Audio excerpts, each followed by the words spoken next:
Hi students. இன்னைக்கு exercise 2.1ல 8th problem பார்க்க போறோம். என்ன question கொடுத்திருக்காங்கன்னு பாருங்க. If D is the highest common factor of 32 and 60, find x and y satisfying D is equal to 32x plus 60y அப்படின்னு கொடுத்திருக்காங்க. அதாவது இந்த 32க்கும் 60க்கும் highest common factor என்னன்னு சொல்லியிருக்காங்கன்னா D அப்படின்னு சொல்லி கொடுத்திருக்காங்க. நம்மள என்ன கண்டுபிடிக்க சொல்லியிருக்காங்கன்னா x ஓட வேல்யூவும் y ஓட வேல்யூவும் கண்டுபிடிக்க சொல்லியிருக்காங்க. அது எதை சாட்டிஸ்ஃபை பண்ணணும் அப்படின்னா இந்த ஒரு condition கொடுத்திருக்காங்கல்ல D is equal to 32x plus 60y இந்த கண்டிஷனை சாட்டிஸ்ஃபை பண்ணணும் அப்படின்னு சொல்லியிருக்காங்க. ஓகே, சொல்யூஷன் இங்க நம்ம என்ன பண்ண போறோம் அப்படின்னா ஃபர்ஸ்ட் இந்த 32க்கும் 60க்கும் HCF கண்டுபிடிக்க போறோம். யூக்ளிட் டிவிஷன் லெம்மா யூஸ் பண்ண போறோம். By using Euclid division algorithm என்ன நம்மளுக்கு தெரியும், A is equal to BQ plus R அப்படின்னு சொல்லிட்டு தெரியும். இப்போ நம்ம நார்மலா எப்பயும் கண்டுபிடிக்கிற மாதிரி HCF கண்டுபிடிக்க போறோம் 32க்கும் 60க்கும். இப்போ இதுல 32 60 இதுல எது ஹையஸ்ட் நம்பர்? 60 தான் ஹையஸ்ட் நம்பர். அப்ப நம்ம ஏவை வந்து எப்பயும் ஹையஸ்ட் நம்பர் தான் எழுதுவோம், அதனால 60. பிக்கு என்ன எழுதுவோம்? சின்ன நம்பர் எழுதுவோம் 32. நம்ம இப்ப என்ன ஃபைண்ட் பண்ணணும்? கோஷியன்ட்டும் ரிமைண்டரும் நம்ம கண்டுபிடிக்கணும். ஸோ டிவைட் பண்ணிடலாம். 60 உள்ள போட்டுட்டு 32 வெளியில போட்டுடலாம். எத்தனை டைம்ஸ் வரும்? அப்ப 1 டைம் தான் போட முடியும். 132s are 32. அப்ப 10 இங்க 10 இங்க என்னவா மாறிடும்? 5 ஆயிடும். 10ல 2 போச்சுன்னா 8, 5ல 3 போச்சுன்னா 2, 28 கிடைக்கும். அப்ப நம்மளுக்கு கோஷியன்ட் என்னது? 1. ரிமைண்டர் என்ன வந்திருக்கு? 28 வந்திருக்கு. அப்ப ரிமைண்டர் நம்மளுக்கு 0 வரல. சோ நம்ம இந்த ஸ்டெப்பை மறுபடியும் ப்ரொசீட் பண்ண போறோம். அப்ப இங்க இருக்க 32 வெளியில வந்துரும், இங்க இருக்க 28 இங்க வந்துரும், பி இருக்க இடத்துல வந்துரும். இப்ப இந்த ரெண்டுக்கும் நம்ம டிவைட் பண்ணிடலாம், இந்த ரெண்டு நம்பரையும். அப்ப 32 உள்ள போட்டுட்டு 28 வெளியில போட்டுடலாம். அகைன் இதை எத்தனை டைம் தான் போட முடியும்? 1 டைம் தான் போட முடியும். இங்க பாரோ வாங்கினோம்னா இங்க 2 ஆயிடும், இங்க 12 ஆயிடும். அப்ப 12ல 8 போச்சுன்னா 4, இங்க 2ல 2 போச்சுன்னா 0 ஆயிடும். இங்கே கோஷியன்ட் வந்து 1 வந்திருக்கு, ரிமைண்டர் வந்து 4 வந்திருக்கு. அகைன் இங்க என்ன இல்ல, நம்மளுக்கு ரிமைண்டர் 0 இல்ல.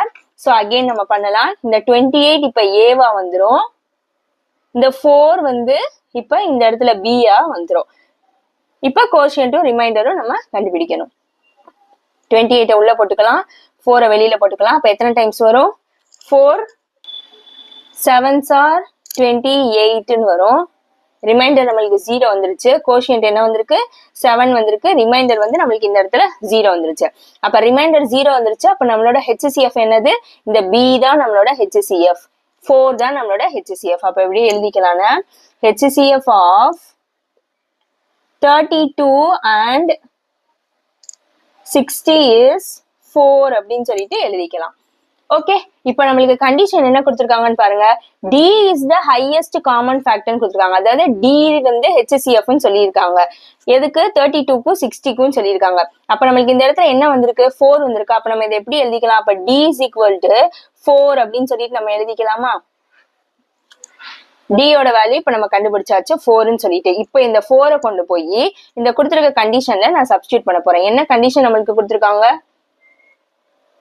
D is equal to 32x plus 60y அப்படின்னு சொல்லியிருக்காங்க. இப்ப இந்த Dக்கு பதிலா நம்ம 4 சப்ஸ்டியூட் பண்ணியாச்சு. இந்த இதை அப்படியே எடுத்து எழுதிக்கலாம், 32x plus 60y சொல்லிட்டு எழுதிக்கலாம்.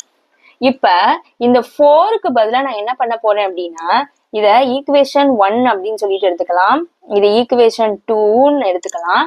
ஓகேவா? இது நம்மளுக்கு ஈக்குவேஷன் அப்ப 3 ஆயிடும். நானு இந்த 4க்கு பதிலா இந்த 4 எங்க இருக்குன்னு பாருங்க, இந்த 3 ஈக்குவேஷன்ல இங்க இருக்கு. சோ இந்த செகண்ட் ஈக்குவேஷனை நான் எடுக்க போறேன். அப்ப எடுத்தோம் அப்படின்னா இந்த ஈக்குவேஷன் எப்படி இருக்குன்னு பாருங்க. 32 is equal to 28 into 1 plus 4 அப்படின்னு சொல்லிட்டு இருக்கு. அப்ப 28 into 1னால என்னதான் வரும்? நம்மளுக்கு 28 தான் வரும். எனக்கு என்ன வேணும்? இன் டர்ம்ஸ் ஆஃப் 4ல வேணும். அப்ப நான் என்ன பண்ண போறேன்னா 32 அப்படி வச்சுட்டு இந்த 28 இந்த சைட் கொண்டுட்டு வந்துட்டா எப்படி மாறிடும்? -28 அப்படின்னு சொல்லிட்டு மாறிடும். அப்ப எப்படி எழுதிக்கலாம்னா ஃப்ரம் ஈக்குவேஷன் 2 அப்படின்னு சொல்லிட்டு எழுதிக்கலாம்.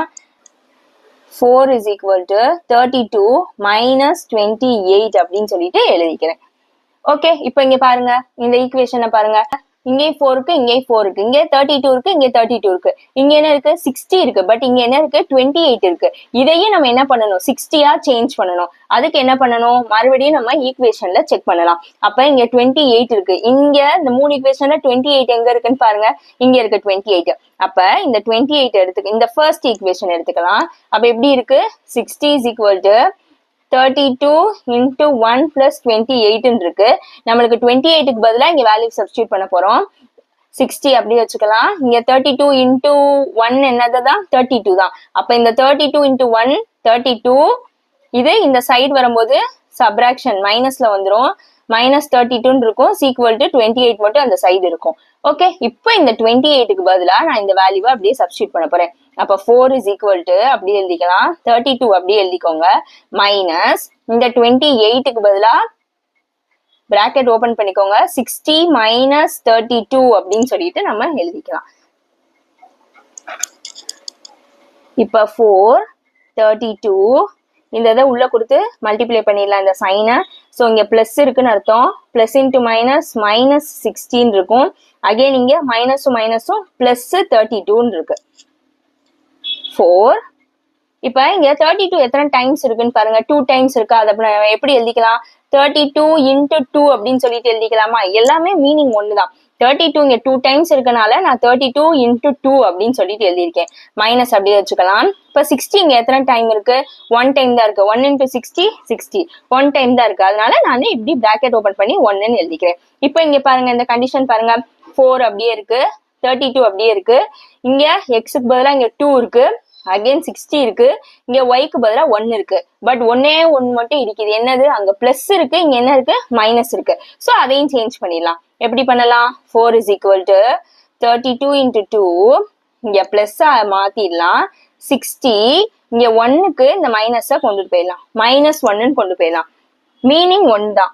எப்படினாலுமே நம்மளுக்கு என்னதான் ஆன்சர் வரும், -60 தானே வரும். பிளஸ் இன்டு மைனஸ் மைனஸ் தான் வரும், -16 இருக்கும். இந்த -60க்கு பதிலா என்ன பண்ணிருக்கோம், இங்க பிளஸ் பண்ணிட்டு இந்த மைனஸ 1ஓட மல்டிப்ளை பண்ணி எழுதியிருக்கோம், அவ்வளவுதான். என்ன எப்படி போட்டாலும் ஆன்சர் 1 தான். பிளஸ் இன்டு மைனஸ் மைனஸ் தான் வரும், 60 தான் வரும். 60 into -1னால நம்மளுக்கு என்னதான் ஆன்சர் வரும், -60 தான் வரும். இத நம்ம இப்படி பிரிச்சு எழுதிக்கலாம், அவ்வளவுதான். இப்ப இங்க பாருங்க, 4 அப்படியே இருக்கு, 32 வந்துருச்சு, எக்ஸுக்கு பதிலா இங்க என்ன இருக்கு 2 இருக்கு, அகைன் 60 இருக்கு, ஒய்க்கு பதிலா என்ன இருக்கு -1 இருக்கு. அப்ப நம்மளுக்கு எக்ஸோட வேல்யூவும் ஒய்யோட வேல்யூவும் கண்டுபிடிச்சாச்சு. எப்படி எழுதிக்கலாம், எக்ஸ் இஸ் ஈக்குவல் டு இங்க என்ன வந்துருச்சு, நம்மளுக்கு 2 கிடைச்சிருக்கு, y is equal to -1ன்னு வந்துருச்சு. இந்த இடத்துல எப்படி வந்ததுன்னு கன்ஃபியூஸ் ஆச்சுன்னா, ஃப்ரம் ஈக்குவேஷன் 1ன்னு எழுதிக்கோங்க. இந்த 28க்கு பதிலா நம்ம இதை இப்படி சேஞ்ச் பண்ணி எழுதியிருக்கோம். ஸோ எக்ஸோட வேல்யூவும் ஒய்யோட வேல்யூவும் கண்டுபிடிச்சாச்சு. எக்ஸோட வேல்யூ 2, ஒய்யோட வேல்யூ -1. அவ்வளவுதான் இந்த ப்ராப்ளம். தேங்க்யூ.